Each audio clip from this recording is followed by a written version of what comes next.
क्योंकि साहब uniform civil code नहीं मानेंगे, ये तो भारत के संविधान में है। तो ये बताए ना जो शाहीन बाग पे बैठे हैं कि ये तो इसी में लिखा है, बहुत संविधान का ध्यान आ रहा है, तो उसी संविधान में जनसंख्या नियंत्रण लिखा हुआ है, तो सरकारें क्यों डर रही हैं? अब तक की सरकारें डरी, समझ में आता है। आप तो वो निडर लोग हैं जो संविधान को ही अपना ग्रंथ मानते हैं। आपने तो इस संसद में पहला जीवन का चुनाव जीत के संसद की सीढ़ियों पर जब आपने माथा टेका तो आपने कहा यह मंदिर है, इसकी पवित्रता भंग नहीं होनी चाहिए। लेकिन उसी मंदिर के अंदर जो किताब है जिसे आप संविधान कहते हैं, उसकी पवित्रता फिर कैसे भंग हो रही है? अगर कुछ लोगों ने किया, कुछ ऐसे लोग आए थे न जिनका कोई मजहब था न जिनका कोई धर्म था, जो लुटेरे थे, जिन्होंने भारत को बांट बांट कर राज्य किया, आप इस मुद्दे पे नहीं आए हैं। ना आपने वादा किया है, आपने वादा किया है कि भारत, वो भारत, हजारों साल पुराना भारत। और जब आप शब्द बोलते हैं तो आप 11,000 फीट की ऊंचाई पे पहुंच के भी आपको भगवान कृष्ण का सुदर्शन चक्र याद है। आपने भारत की सनातन संस्कृति का उल्लेख करते हुए दुनिया की सबसे बड़ी विस्तारवादी ताकत को ललकारा। इसलिए मैं बार बार कहता हूं, अपने हर उद्बोधन में कहता हूं, दुनिया भारत को 1947 से नहीं जानती। दुनिया भारत को हजारों साल पुराने उस ज्ञान से जानती है, उस पुरुषार्थ से जानती है, उन ऋषि मुनियों से जानती है कि जब साइंस नहीं थी तब ऋषि मुनियों को पता चल गया था कि पर्यावरण में भी सिर्फ एक ही मात्र पेड़ है जो 24 घंटे ऑक्सीजन देता है। इसको बचाना है तो उन्होंने उसके साथ आस्था जोड़ दी कि पीपल की पूजा करनी चाहिए। पीपल की पूजा करना मात्र उसको प्रोटेक्ट करना था। लोगों को समझाना मुश्किल था कि यह साइंस है। साइंस का शब्द इस्तेमाल नहीं किया तो उन्होंने कहा, उन्होंने तुलसी को भी माना क्योंकि तुलसी भी एक साइंटिफिक पौधा है। आज हमें पता चल रहा है, हमारे ऋषि मुनियों को हजारों साल पहले पता चल गया था। तो आप तो आज उसी परंपरा से आए हैं। इसलिए 11,000 फीट की ऊंचाई पर खड़े होकर के जब आप सुदर्शन चक्र की बात करते हैं तो 3 दिन के बाद सुदर्शन चक्र का जिक्र करने से टेबल पे आके बैठ जाता है, बात करने लगता है। लेकिन ये वो दुश्मन है कि मौके की नजाकत समझ करके उसने पैर पीछे खींचे हैं। ये वो सभ्यता के लोग हैं जो 1000 साल की प्लानिंग करते हैं। लिहाजा पूरी दुनिया के ज्यादातर मुल्क आपके साथ खड़े हैं। ये मुद्दा हमेशा के लिए समाप्त करिए, तब तक बातचीत जारी रखिए। और जो कुछ आप कर रहे हैं, जिस तैयारी में आप लगे हैं, पूरी दुनिया आपके साथ खड़े होने पे मजबूर हो गई है। केसरिया हिंदू वाहिनी के लोगों, आपकी जिम्मेदारी है, आपकी विजिल है। जैसे हम बचपन में मोहल्ले में कुछ लोग मिलकर के रात में चौकीदारी करते थे, आपकी जिम्मेदारी है कि आप राष्ट्र की चौकीदारी करें। इस राष्ट्र में जो आतंक फैलाना चाहते हैं, जो मजहब के नाम पे कत्लो गारत करना चाहते हैं, ये जो रात की महफिलों में इस देश को तोड़ने की ताकतें मजबूत करते हैं, जो कॉलेज में भारत तेरे टुकड़े होंगे इंशाल्लाह इंशाल्लाह कहना चाहते हैं, जो जिन्ना वाली आजादी मांगते हैं, जो अलीगढ़ मुस्लिम विश्वविद्यालय में नारे लगाते हैं कि हिंदुओं की खबर खुदे की एएमयू में, जो जादवपुर में है, जो हैदराबाद में है, जो आसाम में है, जो दिल्ली में है, ऐसी ताकतों को बेनकाब करिए। शारीरिक तौर पे ताकतवर बनिए और मानसिक रूप से प्रतिकार करने की क्षमता दिखाइए। दुनिया में हजारों लोग आए हैं, हजारों चले जाएंगे। जाने के बाद उन्हीं को याद रखा जाता है जो कुछ करके जाते हैं। अपना नाम बड़ी गाड़ी खरीदने, बहुत बड़ा व्यापार करने में करोड़ों लोग हैं। किसी बिजनेसमैन का नाम आपको नहीं याद है, किसी बहुत बड़े चीफ जस्टिस का नाम आपको नहीं याद रहेगा। लोग इसको याद रखते हैं कि 1000 साल के बाद एक पराक्रमी राजा आया था, उसके लिए राष्ट्र महत्वपूर्ण था, उसने राज सत्ता का इस्तेमाल राष्ट्र को मजबूत करने में लगाया, क्योंकि इस देश में 70 सालों से राज सत्ता का इस्तेमाल राष्ट्र को कमजोर करने में लगाया जा रहा था, उसे तोड़ने में लगाया जा रहा था। पूरी ईमानदारी के साथ इन कामों को करिए। सिकंदर रिजवी, मैं आपको फिर एक बार इस बात की मुबारकबाद देता हूं कि जिस तरीके के कमेंट आ रहे हैं, मैं शायद उतना पढ़ नहीं पाता हूं, क्योंकि बोलते में उतना ध्यान मेरा वहां नहीं जाता है। केसरिया वाहिनी के देश भर में इतने सारे संगठन हैं, इतनी बड़ी गिनती में हैं, इन सब को जन जन तक बात को पहुंचाइए। और कोई आपसे यह सवाल करे कि भाई ये सब बातें आप कर तो रहे हैं, लेकिन ये कहां लिखा है, तो मैंने कोई काम ऐसा नहीं चीज बताई है जो आपके पास लिखित में ना हो। इसलिए एक नहीं कई किताबें हैं। आप कश्मीर के सिलसिले में किताब पढ़िए, Kashmir 1947 the revival version of history, Prem Shankar Jha की किताब है। किताब बहुत अच्छी है, आप पढ़ेंगे तो आपको अच्छा लगेगा। इसी तरीके से एक छोटी सी किताब है फ्यूचर पॉलिटिक्स ऑफ इंडिया, ये एनी बेसेंट ने लिखी है। एनी बेसेंट 1920 में इंडियन नेशनल कांग्रेस की शायद अध्यक्ष रही हैं, जहां तक मेरा ख्याल है। और उसके बाद में उन्होंने जो किताब लिखी 1922 में, उस किताब का नाम है फ्यूचर पॉलिटिक्स ऑफ इंडिया। और वो अपनी किताब में ये बात कहती हैं कि जिस वक्त होम रूल की बात चल रही थी, उस वक्त अंग्रेज छोटी ताकतों से, दलितों से, पिछड़ों से, गरीबों से ये कहते थे कि आप होम रूल की डिमांड मत कीजिए, अगर होम रूल आ जाएगा तो ये ब्राह्मण आपके ऊपर राज करेगा।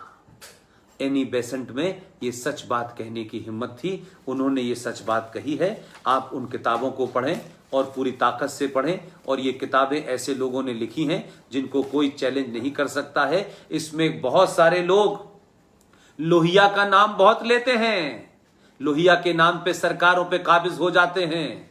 ये बात अलग है कि वो भी चंबल से आए हैं, लेकिन फिर भी लोहिया का नाम लेकर के कैसे राज सत्ता पे बैठते हैं। कैसे उन्होंने इस देश में एक आदमी जो भारत माता को डायन कहता है, जो शियाओं के कत्ल को वाजिब समझता है, सिर्फ एक एमएलए जो रामपुर का था, जिसका पूरा परिवार इस समय जेल में सड़ रहा है, जिसने गरीबों की नाजायज तरीके से गुंडागर्दी से जमीनें ले करके एक प्राइवेट लिमिटेड टाइप की यूनिवर्सिटी बनाई और उसने अपने आप को सरसैयद बनने की कोशिश की। लेकिन उसकी पिटाई रामपुर में 1966 में इतनी की गई थी क्योंकि उसने देश की सेनाएं जब सीमा पे जा रही थीं तो सड़कें खोदी थी। उन ट्रक्स में जिसमें साजो सामान जा रहा था, उस गद्दार ने तब उनके ऊपर पत्थर फेंके थे। उस वक्त के डिस्ट्रिक्ट मजिस्ट्रेट, क्योंकि उस वक्त आई भी नहीं थी, उस वक्त के डिस्ट्रिक्ट मजिस्ट्रेट मिस्टर सहाय ने उसको बुरी तरह पीटा था और दिल्ली से ऑर्डर हुआ था उसको गोली मारने का। सहाय ने कहा, तू जवान लड़का है, शहर छोड़ दे। रातों रात भाग करके वो अलीगढ़ यूनिवर्सिटी में आया और फिर उसने अलीगढ़ यूनिवर्सिटी में जहर फैलाया और फिर मुलायम सिंह के साथ राजनीति की और समय समय पे ये कहा कि कारगिल का युद्ध तो सिर्फ मुसलमानों ने लड़ा था। उस खबीस ने, उस हरामुद्दहर ने, उस मरदूद ने फौज के अंदर भी बांटने की कोशिश की। लेकिन उसी ने कहा कि भारत माता डायन है। वो चंबल से आने वाले लोगों ने जो सत्ता में बैठे थे, ऐसे लोगों को प्रमोट किया। इसलिए राम मनोहर लोहिया का नाम लेने वालों से पूछिएगा कि किताब का नाम है guilty man of India's partition. ये राम मनोहर लोहिया ने लिखी है। धज्जियां उड़ाती हैं उस मक्कार जिसका नाम इस देश में कोई लेता नहीं है, और उसको बड़े महान अंदाज में बताया जाता है, ओ हो कि उस मक्कार का नाम कोई ले ले। भारत का पहला शिक्षा मंत्री जिसका नाम था सैयद गुलाम मोइनुद्दीन अहमद बिन खैरुद्दीन अल हुसैनी। आप सोचिए जरा कैसे कैसे मक्कार इस देश में है। उसी इदारे से आया था जिससे मैं आया हूं। इसलिए लोहिया के नाम लेने वालों को कहिए कि ये किताब भी पढ़ें, और ये किताब पढ़ेंगे तब उनको पता चलेगा। इसलिए उनसे कहिए कि और किताब पढ़ने के लिए उनको पढ़ें पार्टीशन बाय बैरी वाइट। मैंने एक किताब अंबेडकर की आपको बताई दी है, उस किताब का नाम है पाकिस्तान और पार्टीशन ऑफ इंडिया। एक किताब और पढ़ें, इंडिया विंस फ्रीडम, लेटेस्ट किताब है। उसमें मक्कार मौलाना आजाद की पोल खुल गई है, उसने खुद खोली है। सच्चाई लिखने की हिम्मत नहीं थी जीते जी, मरने के बाद वो 30 पन्ने जोड़ दिए गए हैं। ये ओरिएंटल पब्लिकेशन की किताब है। 1988 में इसमें केस चला, सुप्रीम कोर्ट ने बचे हुए 30 पन्नों की परमिशन दे दी है। वो किताब मार्केट में कम मिलेगी क्योंकि कांग्रेसियों की पोल खोली है, इसलिए वो किताब मार्केट में नहीं है। एक किताब है at home in India, the restatement of Indian Muslim. ये सलमान खुर्शीद की किताब है। इसका पेज नंबर 144 पढ़ लीजिए, क्योंकि अब समय उतना नहीं बचा है कि मैं किस विस्तार में जाऊं। आप उसे पढ़ेंगे तो आपको अच्छी लगेगी।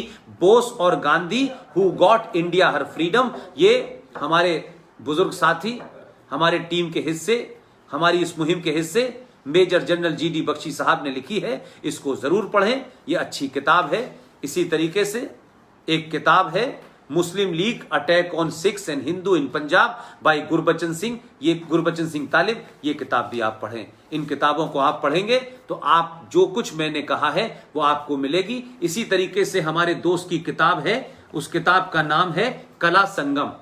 उस किताब को लिखा है अजय देशपांडे ने। नागपुर में रहते हैं, बेहतरीन इंसान हैं, उनको कला का बहुत शौक है। इसका दूसरा कालखंड लिख रहे हैं। इसी के अंदर चैप्टर 3 में पंडित ओंकार नाथ के साथ सरदार पटेल का जो तार भेजने और उसका जवाब है, इस किताब में उसका वर्णन है। ये किताब वैसे तो इधर आपको कम मिलेगी, लेकिन आप ऑर्डर करेंगे तो किताब मिल जाएगी। इसका नाम है कला संगम खंड 1, अजय देशपांडे, हिंदुस्तानी शास्त्रीय संगीत और हिंदी का सुनहरा ताना बाना, कालखंड 1920 से 1960 की लिखी है। इसके बाद के दूसरे कालखंड को वो लिखेंगे। इसी के अंदर वो पूरी वर्णन है कि कैसे 15 अगस्त को रात के वक्त वो जब भारत की आजादी की घोषणा हो रही थी मध्यरात्रि में, तब वो वंदे मातरम पढ़ा गया। मैं समझता हूं कि अमित भाई और मृत्युंजय सिंह साहब, आप दोनों ने मुझे ये मौका दिया जिसकी वजह से मैं अपनी बात कह पाया, और मुझे लगता है कि आपके इस मौके से शायद मैं अपनी बात कहने में कामयाब रहा होगा, और शायद आपके जो लोग भी मुझे सुन रहे हैं उन्होंने मुझे मेरी बातों को समझा होगा। सिकंदर रिजवी साहब, आप जहां भी हों, आपको बहुत बहुत शुक्रिया। आपने मुझे इतने अच्छे, इतने बेहतरीन लोगों से मिलवाया, उन युवाओं से मिलवाया, क्योंकि मैं अपनी बात युवाओं से कहना चाहता हूं, क्योंकि यही कल के भारत हैं, इन्हीं को तय करना है। इनको इस उम्र में अगर हमने सच्चाई नहीं बताई तो ये सच्चाई बता के हम एहसान नहीं कर रहे, बल्कि इस धरती से जाने से पहले अपने ज़मीर को सिर्फ इतना ही साफ करके जा रहे हैं कि हमें किसी ने नहीं बताया तो हम शिकायत करते करते जिंदगी नहीं निकालना चाहते थे। हम एक आम नागरिक, एक ईमानदार नागरिक की तौर पे सच बताने के लिए आपके सामने आए थे। अब आप नए संसाधनों से जुड़े हैं, डिजिटल मीडिया से जुड़े हैं, आपके पास ताकत भी है, आपके पास समय भी है, आपके पास रेफरेंस भी है, और कोई आपको दिग्भ्रमित नहीं कर सकता। यही हमारी मॉरल ड्यूटी है, यही सिकंदर भाई कर रहे हैं, ये मैं ही कर रहा हूं, और वो तमाम सारे लोग जो देश भर में हैं, चाहे पूर्व डीजीपी विक्रम सिंह साहब हो, चाहे हमारे निखिल त्रिवेदी साहब हो, चाहे रेखा बंडवाल हो, चाहे गुजरात के अंदर जगदीश भाई हो, ये सब काम कर रहे हैं। लेकिन इन सब कामों को सही तरीके से कैसे कोऑर्डिनेट किया जाए, कैसे इसको घर घर तक पहुंचा जाए, कैसे ये प्रोग्राम समय पे हो जाए, उन साहब का नाम है, जो अक्सर मुझसे बीच बीच में छूट जाते हैं। अगर वो न हो तो शायद मैं ये तमाम सारा इतना लंबा जो कार करता रहता हूं ये न हो। वो बनारस के हैं, LLM करके आए हैं, यंग हैं, और उनका नाम है ओम नरेश यादव, जो तमाम तरीके के सारे कोऑर्डिनेट करते हैं। उन्हीं की वजह से मेरे और आपके बीच में ये बिना किसी विघ्न के ये पूरा संबोधन हुआ। आप सबको एक बार फिर और केसरिया हिंदू वाहिनी के तमाम सारे लोगों को मेरा नमस्कार, धन्यवाद, थैंक यू वेरी मच, शुक्रिया।